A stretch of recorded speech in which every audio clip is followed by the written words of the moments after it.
Did you know that death from too much caffeine is rare, but possible? Caffeine can kill you in rare cases if you consume high enough doses of it. It mainly strikes the nervous system and our hearts, which make it even more dangerous. In the United States, selling highly concentrated caffeine items in bulk to consumers is illegal. The National Collegiate Athletic Association, or NCAA, allows caffeine consumption in moderation. Welcome to Advanced Mixology. In this video, we'll talk about the symptoms of caffeine toxicity and the shocking dangers of too much caffeine ingestion. Let's get started. What are the symptoms of caffeine overdose? Because certain signs may not appear to be significant, you may not realize you've had too much coffee right away. You might, for example, have the following experiences: dizziness, diarrhea, increased thirst, insomnia, headache, fever, and irritability.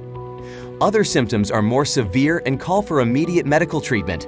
These more serious symptoms of caffeine overdose include trouble breathing, vomiting, hallucinations, confusion, chest pain, irregular or fast heartbeat, uncontrollable muscle movements, and convulsions.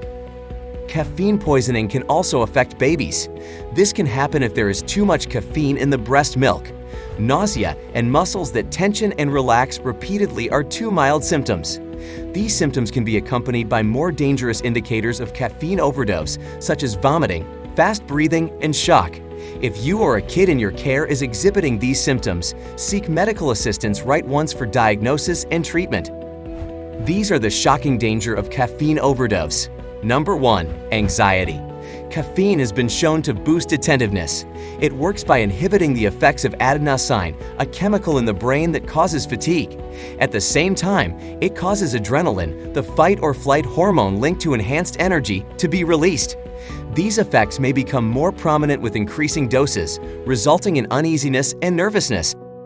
In fact, caffeine-induced anxiety disorder is one of 4 caffeine-related disorders included in the American Psychiatric Association's Diagnostic and Statistical Manual of Mental Disorders, or DSM. Most people experience uneasiness, jitterness, and other symptoms when they consume 1,000 mg or more per day, but caffeine-sensitive individuals may experience similar effects even with a small dose. Furthermore, when consumed in one sitting, small doses have been shown to cause rapid breathing and increased stress levels. In one study of 25 healthy males, those who consumed around 300 mg of caffeine had more than double the stress levels as those who took a placebo. Stress levels were similar in regular and infrequent caffeine drinkers, suggesting that the compound may have the same effect on stress levels whether you drink it regularly or not. The caffeine content in coffee varies greatly. For comparison, a large or grande Starbucks coffee has approximately 330 mg of caffeine. If you find yourself feeling nervous or jittery frequently, you might consider reducing your caffeine intake.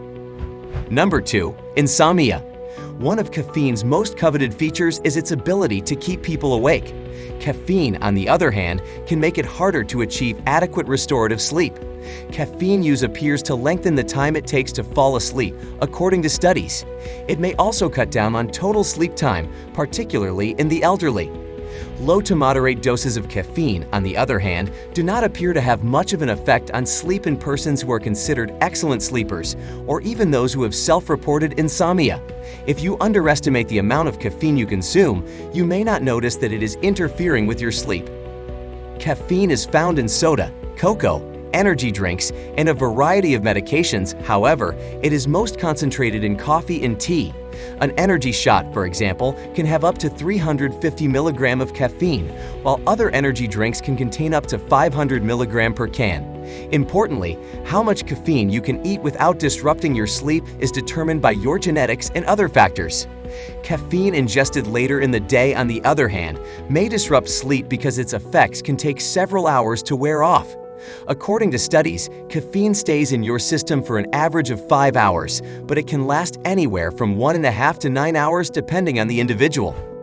One study looked into the effects of caffeine consumption on sleep. 12 healthy people were given 400 mg of caffeine 6 hours before bedtime, 3 hours before bedtime, or right before bedtime. The amount of time it took all 3 groups to fall asleep, as well as the amount of time they spent awake at night, increased dramatically. These findings show that if you want to get the most out of your sleep, you should pay attention to the amount and timing of caffeine you consume. Number 3. Digestive issues. Many people find that a cup of coffee in the morning helps them move their bowels. The release of gastrin, a hormone produced by the stomach that speeds up colon action, is thought to be responsible for coffee's laxative effect. Additionally, decaffeinated coffee has been proven to have a similar effect. Caffeine, on the other hand, appears to increase bowel motions by enhancing peristalsis, or the contractions that transport food through the digestive system. It's hardly surprising, then, that high doses of caffeine can cause loose stools or even diarrhea in some people. Despite the fact that coffee was once thought to induce stomach ulcers, comprehensive research of over 8,000 people found no link between the two. Caffeinated beverages, on the other hand, have been linked to the worsening of gastroesophageal reflux disease or GERD in some patients, according to some research.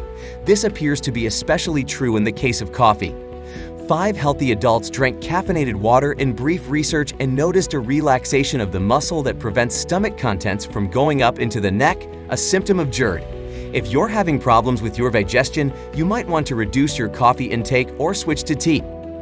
Number 4. Muscle breakdown.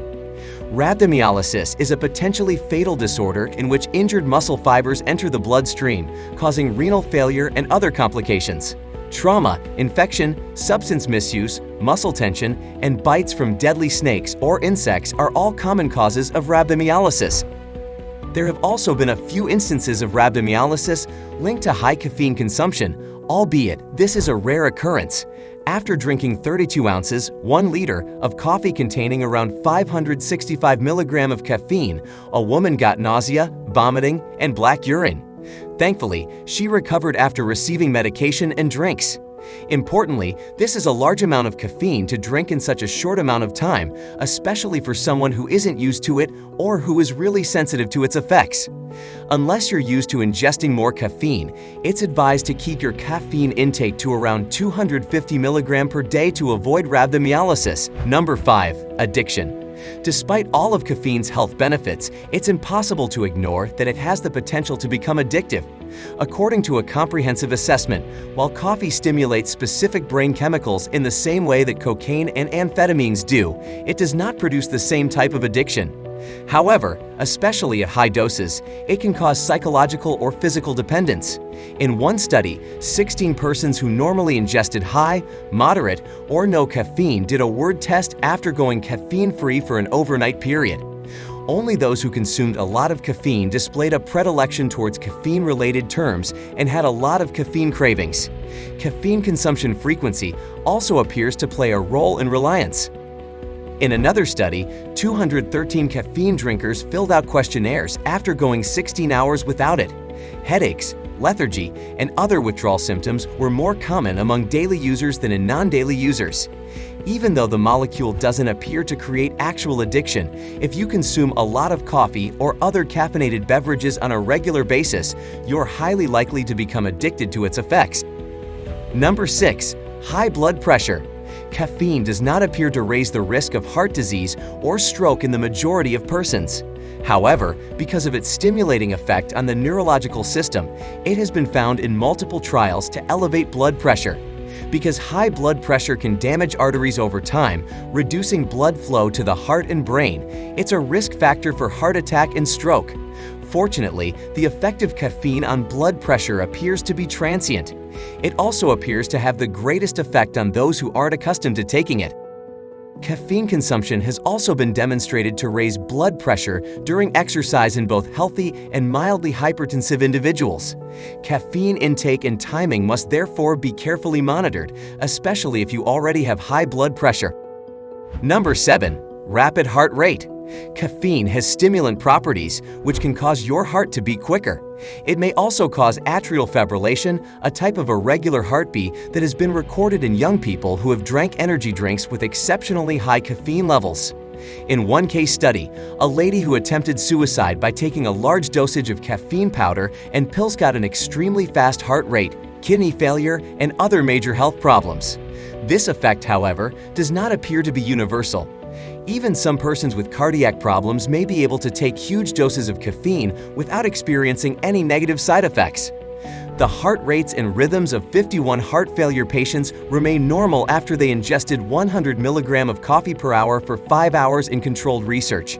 Regardless of the mixed study results, if you observe any changes in your heart rate or rhythm after drinking caffeinated beverages, cut back. Number 8. Fatigue. Caffeinated liquids such as coffee, tea, and other caffeinated beverages are proven to increase energy levels. They can, however, have the reverse effect, causing rebound fatigue once the caffeine has left your system.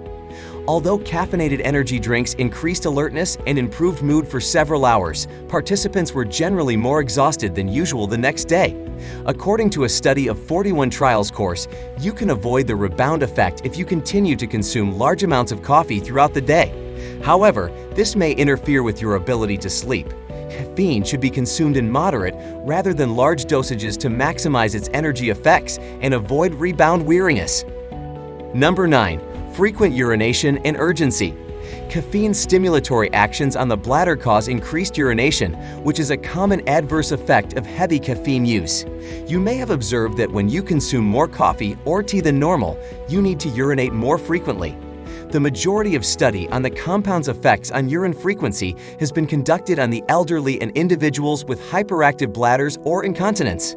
12 young to middle-aged persons with hyperactive bladders who drank 2 mg of caffeine per pound, 4.5 mg per kilogram of body weight daily showed significant increases in urine frequency and urgency, according to one study.